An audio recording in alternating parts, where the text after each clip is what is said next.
Welcome to another episode of Fight Frenzy with Francis, your go-to spot for breakdowns, fight analysis, and fight hype before fight night. Today we are going to analyze UFC 320, Pereira versus Ankalaev 2, a high-stakes light heavyweight title rematch, a stack co-main card, and a card just loaded with explosive matches.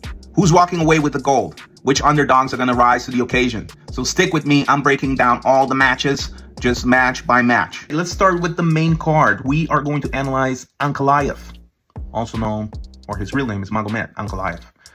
His record is 21 wins and 1 loss, all right, and 1 draw, I guess. But he is 6'3", and his reach is 75 inches long. Only 33 years old. Man looks a bit old to me. And we don't know what is going to come. His weight is going to come in the day of the fight. But anyways, their weight limit is 205. So we are yet to know that. His style, strength, you know, he is a man of excellent control. Controls nicely on the cage. He's like a pressure wrestling guy. He's good in the clinch. And he's very good at shutting down defenses. I don't think Pereira is going to wrestle him. I don't think Pereira should wrestle him. All right.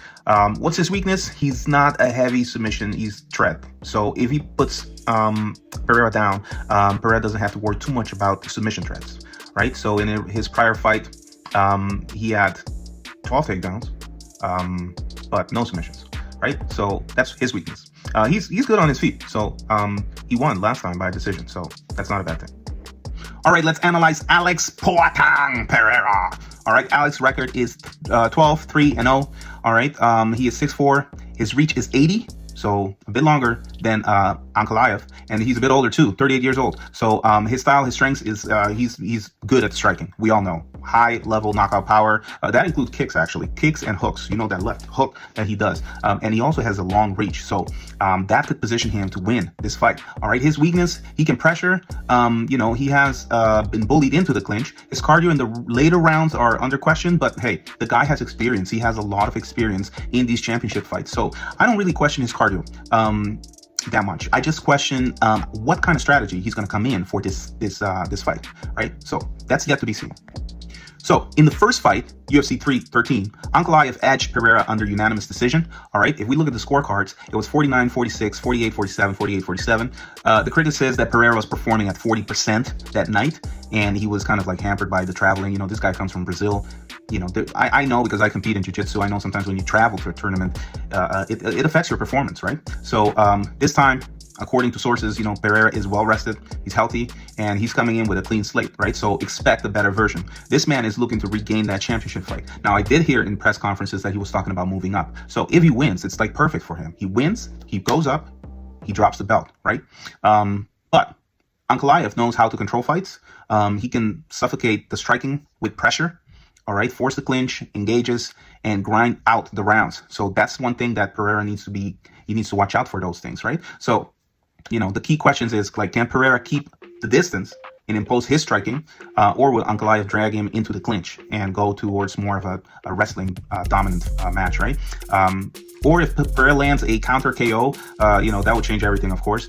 If the fight stays long and tight, controlled, and, you know, in the octagon, like the control of Ankalaev towards Pereira, it's going to be the decisive factor, I think, that Ankalaev will take it. Now, in previous fights, Pereira was stifled and sometimes never got really comfortable.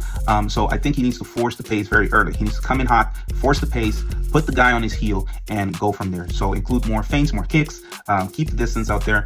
Don't let Buddy put him into the clinch, right? So my prediction, here it comes. My prediction, I see Ankalaev retaining the title by decision. If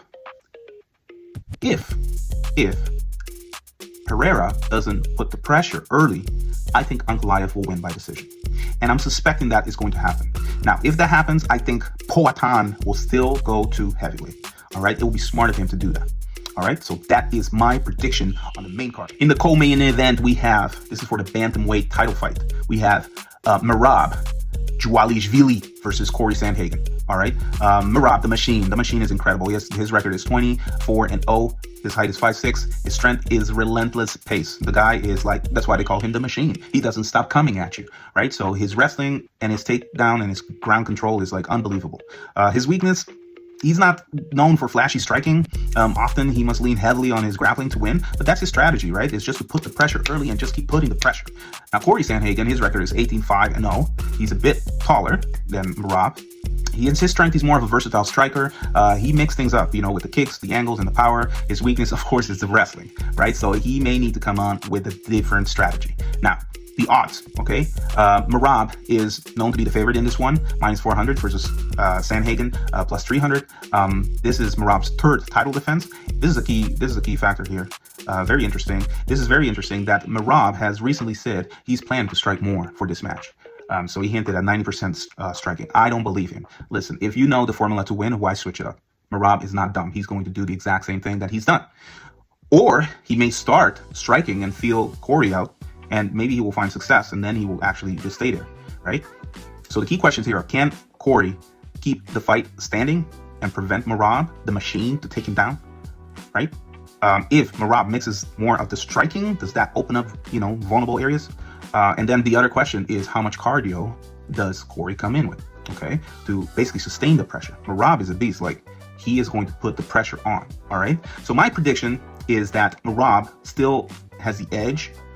He still brings the pressure, and I think Cory's going to be surprised by the pressure that he puts. You won't know until you're in there, right? So I think Merab retains his championship belt by decision or dominant round. I don't see a knockdown. I don't see a knockout. I don't see a submission, but I do see by decision.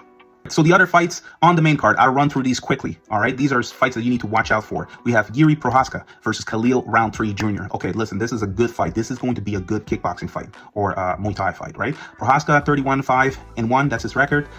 His average striking per minute is about 5.7. His striking accuracy is about 55%. Now, Khalil, his record is 16-6. 14 wins and 6 losses. Okay, 14 wins and 6 losses. His strikes per minute is 3.79. His striking accuracy is 40%. So Prochazka is more dynamic. He has more of a weird style. Khalil will need to rely on his power and durability. Now, we did see the previous fight Khalil had with Alex Pereira, how he did. He did pretty well, actually. So, I think from my analysis here, I think that Khalil may knock Jiří out. I think Jiří, his chin is a bit gone. I think, like, if Khalil fights a good fight, he could knock Jiří out. All right? Or, I'll pick my win soon, but I think Jiří too has a chance because he is very awkward. So he may catch Khalil off with one of these awkward moves, right? But I'm going to pick Khalil because I like Khalil. And I think he has a great chance of climbing up and actually going for the title fight. All right?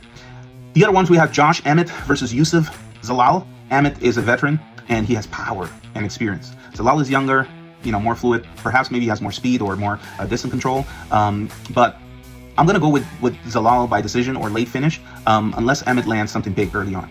Okay? Then the next one, we have Pyfer versus Magomedov. Okay? This is a middleweight fight. Both fighters are durable. I'm going to lean on Pyfer for this match. All right, so here's a recap of my picks. Here now you have it, Fight Frenzy with Francis. See the card, check who's fighting, but here are my picks. Alex versus Ankalaev. I pick Ankalaev. We have Merab versus Sandhagen. I pick Merab. We have Prochazka versus Khalil. I pick Khalil. We have Zalal versus Emmett. I'm going to pick Zalal, and Pyfer over Magomedov.